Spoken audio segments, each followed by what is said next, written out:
toi, plus près de toi, près de toi, Seigneur, plus près de toi, Jésus. Entends-moi douleur auprès de toi. Alors que la souffrance fait son bon silence. Près de toi toujours, Seigneur, tiens-moi. Shalom, shalom, shalom, peuple de Dieu. Bienvenue encore ce soir sur la suite de notre périple sur les fondements de la foi chrétienne selon le Seigneur Jésus-Christ. Hier, nous avions parlé un peu d'un des fondements dans le livre de Matthieu chapitre 6 à partir du verset 1. Nous étions en train de parler de l'aumône, selon la pensée que le Saint-Esprit nous a donnée hier, qui est le fait que nous-mêmes nous livions notre corps en sacrifice pour que les autres puissent trouver Jésus. Aujourd'hui, nous allons aborder un autre aspect. Waouh. Nous allons parler un peu de la prière, d'un certain aspect de la prière. Aujourd'hui, nous sommes dans le livre de Matthieu chapitre 6, à partir du verset 5. Je vais lire au nom de Jésus.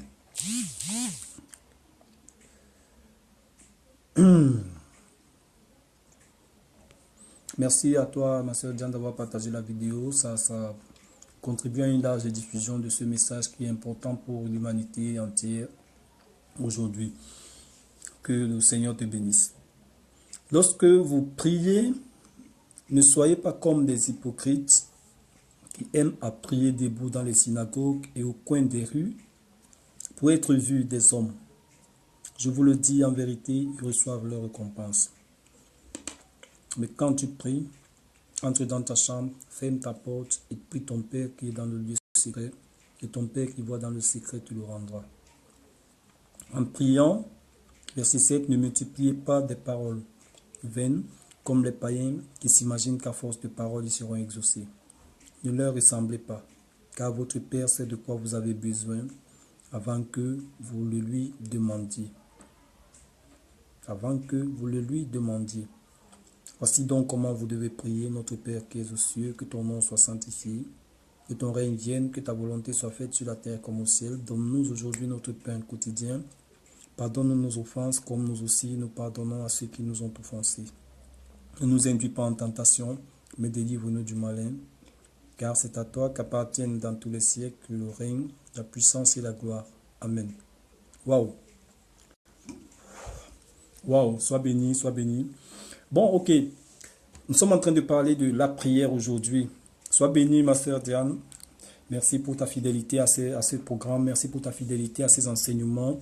Je suis convaincu qu'après avoir écouté la totalité de cet enseignement sur les fondements de la foi, il y aura un bouleversement dans ta vie chrétienne. Il y aura des décisions que tu devras prendre et tu vas améliorer ta relation avec le Seigneur. Le Seigneur est fidèle. Reste fidèle à Dieu. Il fera ce qu'il fera avec toi. La Bible est en train de nous parler de la prière. Aujourd'hui, il y a déjà une polémique que j'aimerais, par la grâce du Seigneur, pouvoir lever sur le fait que le Seigneur parle de prier en secret. Vous savez, il y a des personnes qui pensent que, comme aujourd'hui, par exemple, dans les églises de réveil, les gens prient avec beaucoup de chaleur, beaucoup de ferveur, beaucoup d'engagement. Et tout le reste, ça veut dire qu'ils ne sont pas en train de prier. Ça veut dire qu'ils ne sont pas en train de mettre en pratique la parole de Jésus. C'est totalement contraire parce que Dieu ne se contredit pas, Dieu se complète. Ici, le Seigneur avait un problème particulier avec une catégorie de personnes en Israël. ceux-là qu'il avait jugés hypocrites avant que le Seigneur Jésus ne descende sur la terre. Ça veut dire que lorsqu'il avait fait un constat, la Bible nous parle plus loin d'une histoire où Jésus parle d'un collecteur d'impôts et d'un pharisien qui sont en train de prier devant la synagogue, dans la synagogue. Pendant que le collecteur d'impôts est en train de se repentir, le pharisien est en train de condamner le collecteur d'impôts dans sa prière et est en train de se justifier devant Dieu comme étant juste. Jésus veut nous faire comprendre une chose ici, qui est simple. Le Seigneur nous parle de nos temps de consécration. Le Seigneur nous parle de nos moments d'intimité avec Dieu. C'est-à-dire, dans la prière, il y a plusieurs étapes de prière, il y a plusieurs situations de prière, il y a plusieurs cas de figure. C'est-à-dire quoi? Tu peux te retrouver dans une prière de groupe. La Bible dit qu'il est doux et bon. C'est dans le psaume 133, je crois qu'il est doux et bon pour les frères de demeurer ensemble. Parce que là, le Seigneur vient déverser sa bénédiction en abondance et la vie pour l'éternité. Ça parle de la prière de groupe, ça parle de la communion fraternelle, ça parle de l'assemblée. Ça parle du fait qu'il y a des moments où vous devez vous retrouver en groupe pour prier. Là, ce n'est pas interdit. Tu peux crier même sur les toits. Vous savez, il y avait un problème en Israël à l'époque, c'est que il y a des personnes qui affichaient un visage qu'ils n'avaient pas. C'est-à-dire qu'ils montraient au peuple et au monde un visage qui n'était pas leur véritable nature, qui n'était pas la réalité de leur vie. C'est pourquoi le Seigneur les traitait d'hypocrites, parce que le Seigneur parle ici de comédiens. Lorsqu'on lit un peu, lorsque tu vas faire un peu de recherche, en faisant des recherches sur le sens véritable du mot hypocrite lié à la pensée de Dieu, j'ai remarqué que la définition qu'on attribue à hypocrite, c'est une catégorie de comédiens. Un hypocrite ici est comme un comédien, une personne qui fait figure de poser un acte qu'il n'est pas en fait en train de poser. C'est-à-dire, il est devant les gens, il leur donne l'impression qu'il est en train de prier, alors qu'en fait, il n'est même pas en train de prier parce que son esprit n'est pas là, ses pensées sont ailleurs. Donc, il y a quelque chose que le Seigneur veut nous faire comprendre ici, c'est que nous devons prier. Nous devons prier. Jésus lui-même disait, priez permanemment, priez, persévérez, veillez et priez. La Bible nous parle ici du résultat d'une prière persévérante. Dans le livre des Actes des Apôtres, chapitre 1 ou 2, chapitre 2, la Pentecôte. La Bible dit que les disciples étaient rassemblés dans la chambre haute au nombre de 120. Et ils étaient en train de prier. Ils ont prié, ils ont persévéré dans la prière. Le Seigneur leur avait dit, enfermez-vous pendant 40 jours de prière. Enfermez-vous. En fait, ils se sont enfermés pendant 40 jours. Et la Pentecôte a eu lieu. Donc, pendant ces 40 jours, ils étaient en train de prier à tout moment. Donc, ici, lorsque le Seigneur dit ne multipliez pas de vaines paroles, sois bénie, ma soeur Eva. Bonsoir à toi. Ne multipliez pas de vaines paroles. C'est-à-dire, Dieu n'est pas en train de te dire de ne pas prier longtemps. Dieu n'est pas en train de te dire de ne pas dire beaucoup de mots au Seigneur. Le Seigneur aime être adoré. Le Seigneur aime être glorifié. Le Seigneur aime être célébré. Le Seigneur aime que tu persévères, que tu lui dises exactement ce que tu veux. Mais il est en train de nous dire ici, comme par exemple ce pharisien ce jour-là, il a prononcé plusieurs mots, mais en fait il n'a pas prié pendant tout ce moment-là. Qu'est-ce qu'il a dit? Il a dit, Seigneur, je suis content parce que tu as fait de moi ce que je suis un homme juste. Premièrement, il s'est jugé. Et il a estimé que lui, il était juste devant le Seigneur. Pourtant, devant le Seigneur, il n'était qu'un hypocrite. Et il a dit, deuxièmement, je ne ressemble pas à ce collecteur d'impôts qui est là à côté parce que lui, il vole. Moi, je paye mes dîmes. Moi, je fais ceci, je fais cela. Donc, il est venu et c'était en fait de la vantardise devant Dieu. Et la vantardise, c'est de l'orgueil. Et l'orgueil, la Bible nous dit que Dieu résiste aux orgueilleux. C'est de ça qu'il parle ici. C'est-à-dire, dans nos prières, prions exactement. Ne condamnons pas les autres dans les prières. Ne jugeons personne dans nos prières. Parce qu'aujourd'hui, il y a ce problème qui est dans le monde. On est en train de condamner les gens au lieu de prier. On est en train de juger les gens au lieu de prier. Parce qu'on est là tout le temps en train de voir que l'autre est mauvais, nous on est bon. L'autre est méchant, nous on est bon. Lui, il mérite la correction de Dieu. Il mérite le châtiment de Dieu. Nous, on ne le mérite pas parce que nous, on est très juste par rapport à lui. C'est de ça que parle le Seigneur ici. Le Seigneur nous demande de prier et de ne pas multiplier de vaines paroles. Parce que en fait, lorsque Jacques dit quoi? Jacques dit, vous priez et vous ne recevez pas parce que vous priez mal. En fait, vous priez pour satisfaire vos égoïsmes. Et c'est de ça que parle le Seigneur ici. Les vaines paroles sont liées à l'orgueil. Les vaines paroles sont liées au moi. et Dieu n'exauce pas le moi. Mais Dieu ne te dit pas de ne pas prier. Et le Seigneur te dit, va dans le lieu secret. C'est-à-dire, le meilleur temps de prière, c'est un temps où tu crées une intimité parfaite avec le Seigneur. Tu n'as pas besoin de savoir qui est dans ton environnement. Tu n'as pas besoin de savoir qui est à côté. Tu es attaché à Dieu.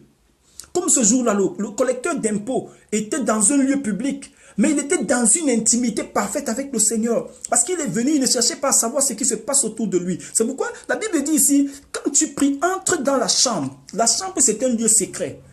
Entre dans la chambre, ferme la porte. C'est-à-dire que à ce moment-là, le collecteur d'impôts a fermé la porte à tout ce qui se passait autour de lui. Il ne s'occupait plus de rien. Il était dans un lieu secret, bien qu'étant dans un lieu public, parce qu'à ce moment, il s'est connecté au Seigneur. C'est pourquoi Jésus a dit, il a été exaucé, parce que son cœur est resté humble. Il a reconnu qu'il n'était pas juste. Il a reconnu qu'il était une personne malhonnête, méchante, malfaisante. Et il est venu devant le Seigneur dans l'intimité parfaite de son cœur, son âme et son esprit pour demander à Dieu de lui accorder son pardon. C'est de ça que parle la Bible. C'est aussi bien de s'enfermer dans la chambre pour prier, parce que ça crée encore un environnement plus intime. C'est aussi bien de s'enfermer dans la maison pour prier, parce que ça fortifie l'intimité de la prière. Mais il y a quelque chose qui se cache derrière ça. Il y a un secret derrière la prière. C'est que Dieu aimerait que ton intimité soit parfaite. C'est-à-dire, quand tu es en train de prier, tu n'es pas en train de prier pour que les gens entendent. Tu n'es pas en train de prier pour que les autres sachent. Mais tu es en train de prier, même si les gens t'entendent, mais au fond de ton cœur, tu es sincère avec le Seigneur. La Bible dit, celui qui voit dans le lieu secret de l'homme, c'est son cœur. C'est ce qui est à l'intérieur. Je vais te surprendre aujourd'hui. La Bible nous dit encore quoi? Nous sommes le temple du Saint-Esprit. Un temple, c'est une maison. Ça veut dire que toi, tu es une maison. Et à l'intérieur de cette maison, il y a des choses secrètes. Et c'est dans ce lieu secret-là que tu dois aller puiser ton énergie pour prier. Ce n'est pas dans ce que tes yeux voient. Ce n'est pas dans ce qui se passe autour de toi. Mais c'est dans ce qui est au fond de toi que tu dois puiser ton énergie. C'est-à-dire, tu reconnais devant le Seigneur que toi, tu n'es pas une bonne personne. Tu reconnais devant le Seigneur que tu es face à des situations qui te brisent l'âme, qui te brisent l'esprit, qui te paralysent. Tu reconnais devant le Seigneur que lui seul, il est capable de venir te consoler. Parce que je vais vous dire une chose, une personne qui ne pleure pas et qui a mal à l'intérieur, personne ne sait qu'elle a mal. Il y a qu'elle qui sait ce qu'elle vit. Et c'est dans cette intimité que Dieu est capable d'arriver. Parce que la Bible dit que lui, il voit à l'intérieur, dans le lieu secret, là où tout est caché, là où personne ne peut voir, lui, il voit. Donc Dieu est en train de t'exhorter ici à modifier ta façon de prier, à changer ta façon de prier et à te dire une chose, quand tu pries, reste focalisé, reste attaché, connecte-toi cœur, corps, âme et esprit. À ce moment, ta prière va trouver l'exaucement. Amen. Donc, il y a quelque chose ici, un secret que Dieu est en train de nous révéler. Et c'est pourquoi le Seigneur parle encore de chambre. On peut encore revenir sur l'aspect physique. Ferme la porte, reste dans la chambre. Ça veut dire que tu peux aussi aller dans une maison, à l'intérieur, pour plus d'intimité, plus de concentration, plus de tranquillité, pour pouvoir parler au Seigneur. Parce que les personnes qui prient et qui prient mal, qui prient en jugeant, qui prient en condamnant, qui prient en ne tenant pas compte de leurs aléas. Vous savez, aujourd'hui, il y a un aspect qui est ressorti dans l'évangile, des prières de combat, le combat spirituel. Frère, le vrai combat spirituel, c'est contre toi-même. L'apôtre Paul dit, il dit, le mal que je ne veux pas faire, c'est ce que je fais. Et le bien que je veux faire, je n'arrive pas à le faire. Ça veut dire que ton premier adversaire, la première difficulté que tu rencontres dans tes prières, c'est le fait que toi-même, tu n'arrives pas à contrôler ton être. Toi-même, tu n'arrives pas à dominer ce qui t'empêche de vivre une vie de paix, une vie de tranquillité et une vie meilleure avec le Seigneur, c'est-à-dire avoir une relation qui tend vers la perfection avec notre Dieu. Donc, il faudrait que tu rentres dans cette dimension-là. Dieu veut que tu rentres dans la dimension de l'intimité avec lui.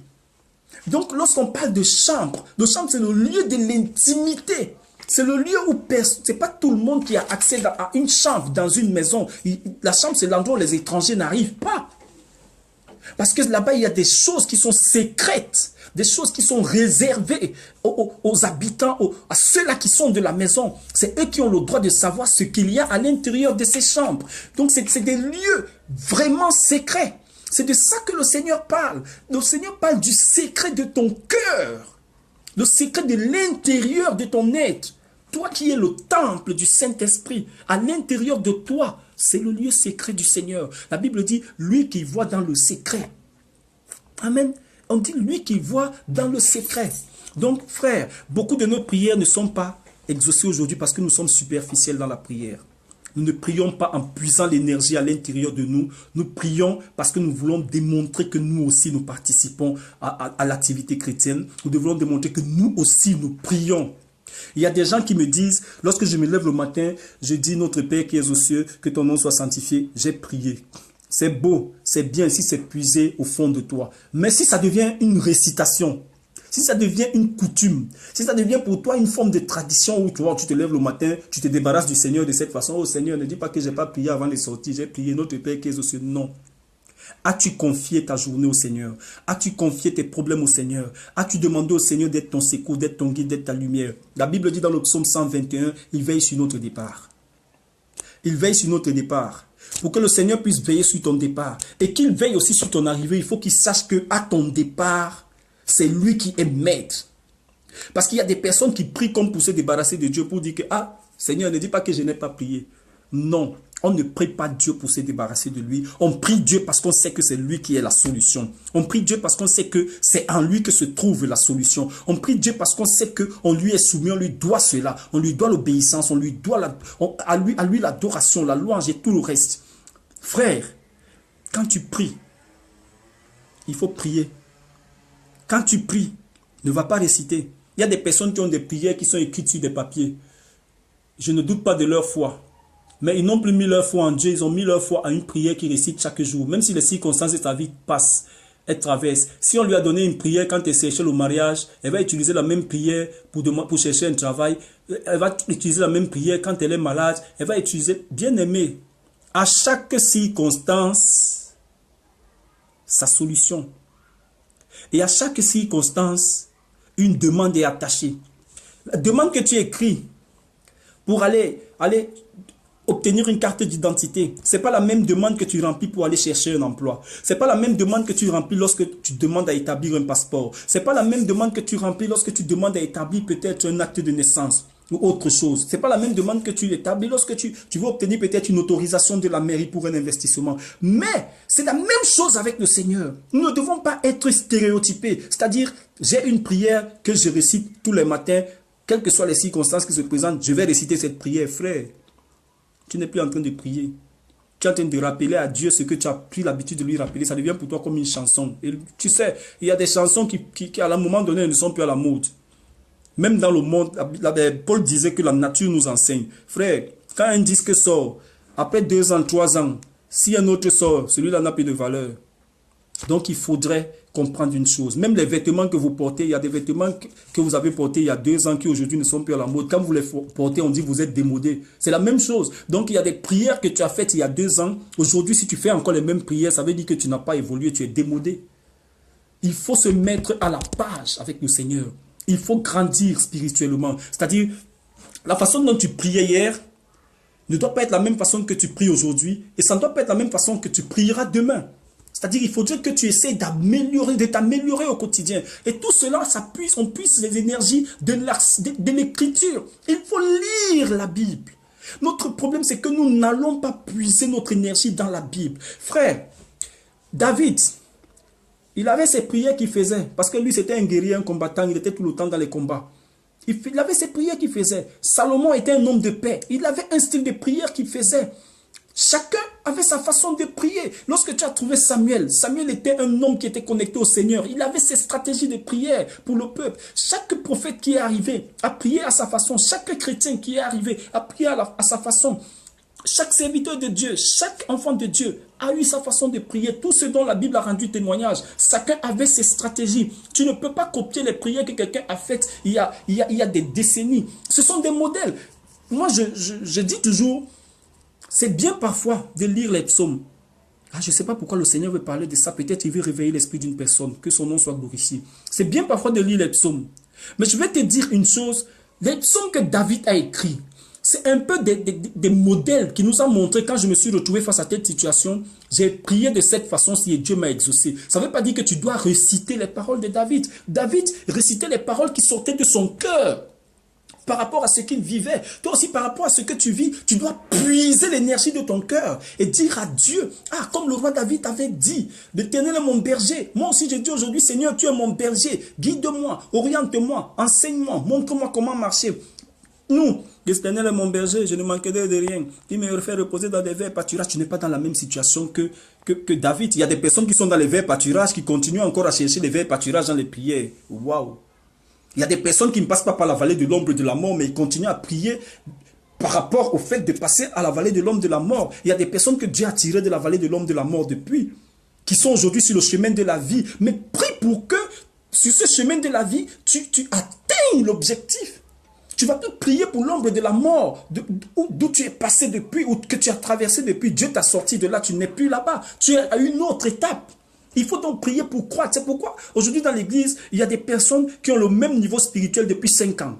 Le même niveau spirituel depuis 10 ans. Ils n'avancent pas. Parce que ils continuent sur autre chose pour que ce soit mieux que ce que tu obtenais. Tu peux passer à 7 jours de jeûne. Tu peux passer à 10 jours de jeûne. Tu peux passer à 15 jours. Tu peux passer à 20 jours. Tu peux passer à 30 jours. Tu peux passer à 40 jours. Tu peux même aller au-delà de 40 jours. Tu peux aller à 2 mois, 3 mois de jeûne pour obtenir quelque chose devant le Seigneur.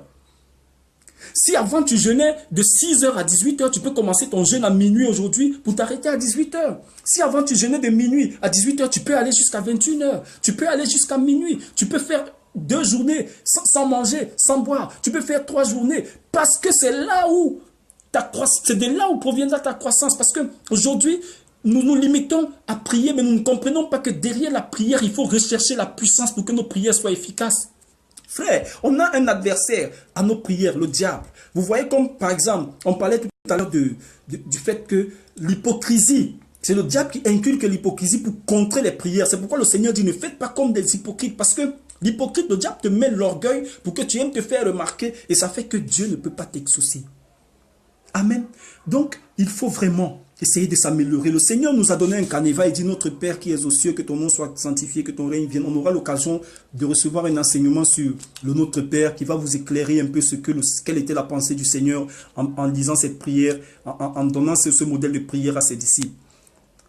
La pensée du Seigneur est cachée derrière. Il y a une pensée profonde dans cette prière. Cette prière n'est pas limitée à ce que nous lisons. Il y a vraiment une pensée profonde là-dedans. Et par la grâce de Dieu, nous aurons l'occasion de l'étudier.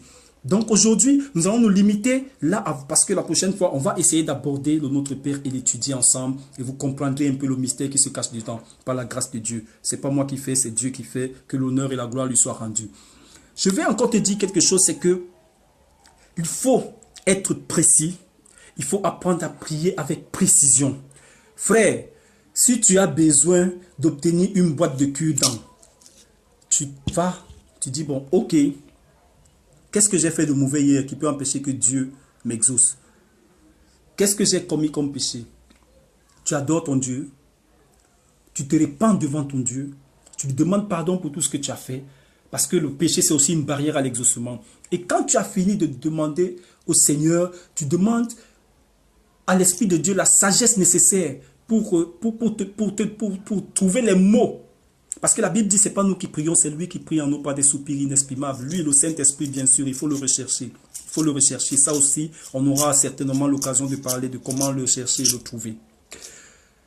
Donc, tu vas lui demander, il va te donner les mots qu'il faut pour que tu saches parler à Dieu. Et Dieu te donne ton cure-dent que tu cherches. Ta boîte de cure-dent autant pour moi.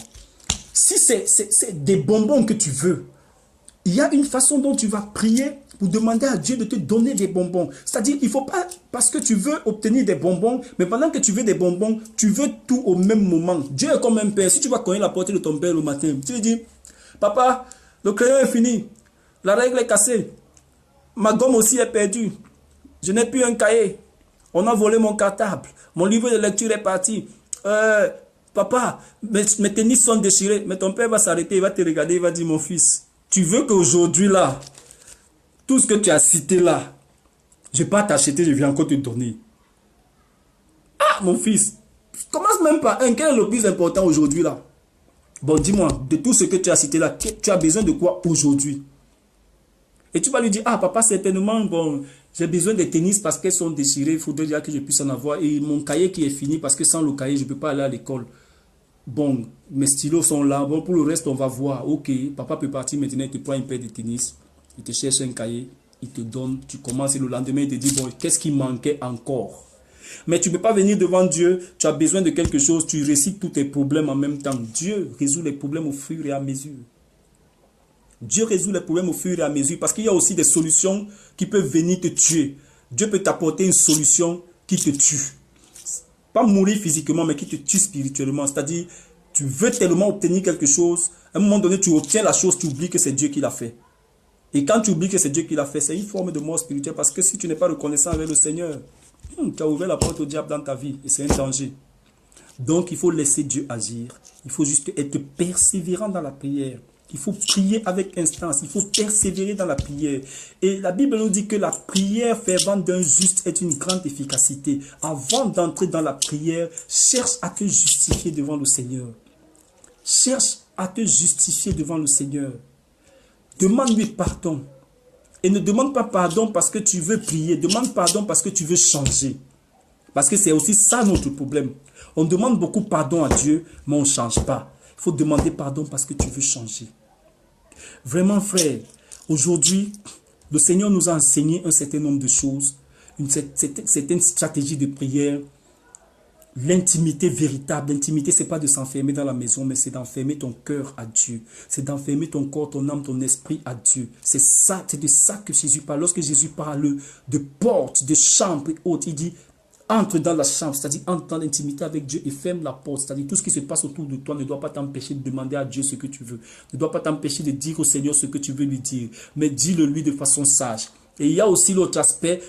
Lorsqu'on revient en lisant de façon physique, la chambre, c'est le temps où toi-même, des moments de consécration où tu veux t'attacher avec le Seigneur, des moments d'intimité où tu veux être seul avec Dieu, tu peux te retirer dans ta maison, tu peux te retirer dans ta chambre et fermer la porte, prier, dire au Seigneur tout ce que tu veux. Lui qui voit dans le secret, il va t'exaucer.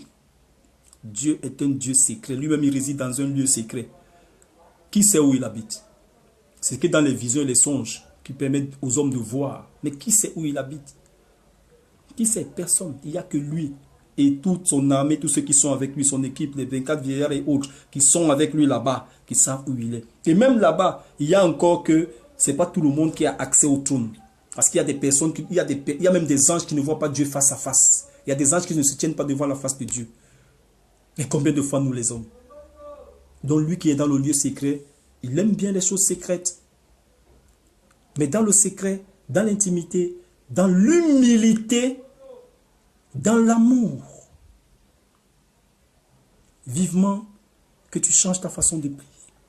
Avec le temps, nous ferons des enseignements sur la prière. Je crois que nous allons étudier le Notre Père. Ça va déjà commencer à apporter certains éléments dans cet enseignement de sur la prière. Et ces enseignements que nous ferons sur la prière vont te révolter. Je crois que tu seras révolté et Dieu, tu verras la main de Dieu dans ta vie plus facilement que tu ne la vois aujourd'hui. Il y a des choses que tu demandais qui tardaient à venir, mais Dieu t'apprendra à trier ce qui est important de ce qui n'est pas important parce qu'il y a aussi des choses que Dieu n'exauce pas. Il y a des demandes qu'on fait à Dieu qui ne sont pas liées à d'autres destinées. Dieu ne nous les accorde pas. Dieu ne donne pas tout. Dieu donne ce qui est important à celui qui est fidèle à lui. Dieu ne te donne pas ce qui ne va pas te servir. Dieu ne te donne pas ce qui va t'égarer. Dieu te donne ce qui va te permettre de rester connecté à ta destinée parce qu'il a tracé un chemin devant toi. Ce n'est pas parce que tu as vu ton frère avec une grosse voiture que forcément tu auras une grosse voiture. Dieu peut te donner une petite voiture, mais te donner quelque chose de plus grand que la voiture. Tu peux voir ton frère avec un très beau vêtement. Tu n'es pas obligé d'avoir le même vêtement. Tu peux le demander au Seigneur. Le Seigneur refuse de te le donner, mais il t'attribue autre chose qui est meilleur.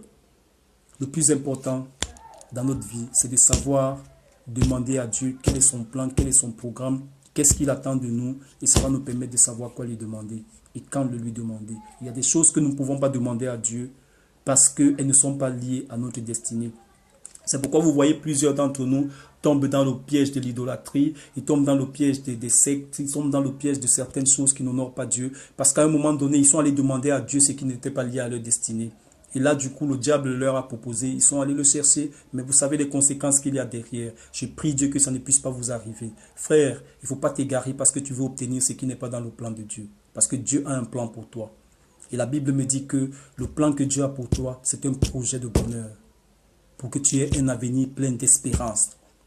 Il ne t'a pas créé pour que tu viennes souffrir sur la terre. Il t'a créé pour que tu sois heureux. Il t'a créé pour que tu sois la tête et non la queue. Il t'a créé pour que tu sois en haut et non en bas. Il t'a créé pour que tu sois béni et non maudit. Il t'a créé pour que tu sois libre et non prisonnier. Il t'a créé pour que tu sois fécond et non stérile. Il t'a créé pour que tu sois heureux et non malheureux. Donc cherche le plan de Dieu. Cherche le plan de Dieu. Cherche le plan de Dieu. Et le reste, il le fera. La Bible dit, cherche premièrement le royaume et la justice de Dieu. Le reste, il le donnera par-dessus. Que le Seigneur te bénisse, toi qui as écouté cet enseignement. Que le Seigneur te bénisse. Que le Seigneur te remplisse de sa sagesse. Demain, nous allons essayer d'aborder le Notre Père et nous allons rentrer dans une pensée profonde selon le Saint-Esprit de cette prière que le Seigneur nous a laissée. Shalom, shalom, shalom. Que Dieu te bénisse. Je prie pour toi que cette nuit soit une nuit de grâce et une nuit de révélation. Que pendant cette nuit, le Seigneur ouvre tes yeux et te montre plusieurs choses qui sont liées et connectées à ta destinée afin que tu puisses savoir prier. Je prie pour toi que le Seigneur t'apprenne à prier, que le Seigneur t'apprenne à prier. Demande à Dieu, Seigneur, apprends-moi à prier. Apprends-moi à prier, montre-moi ce que je dois te demander. Révèle-moi ce que je dois te demander. Révèle-moi les choses que tu voudrais m'accorder, que je sache comment te les demander. Oh papa, que ton nom soit glorifié dans la vie de tous ceux qui ont écouté cet enseignement en direct et ceux-là qui vont l'écouter plus tard. Que ton nom soit glorifié, que la louange, l'honneur et la gloire te soient rendus. Toi, le seul et unique vrai Dieu. Amen. Shalom, shalom, shalom.